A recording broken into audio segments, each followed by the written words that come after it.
Melabur dalam hartanah tapi banyak masalah? Jangan risau. Hari ini, saya akan tunjukkan cara mudah untuk atasi masalah utama dalam pelaburan hartanah. Bank tolak permohonan pinjaman anda? Semak skor kredit, kurangkan hutang sedia ada, dan pastikan pendapatan anda stabil sebelum mohon pinjaman. Susah nak cari penyewa? Pastikan harga sewa berpatutan, rumah dalam keadaan baik, dan buat pemasaran di platform yang betul seperti Mudah, eProperty atau Facebook Marketplace. Beli hartanah di lokasi yang salah?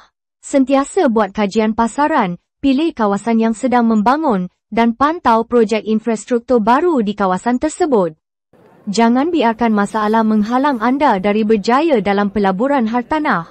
Gunakan strategi yang betul dan anda pasti dapat hasil. Jangan lupa like, share dan follow untuk lebih banyak tips. Ada soalan atau topik yang anda nak tahu? Komen di bawah. Jumpa lagi di video seterusnya.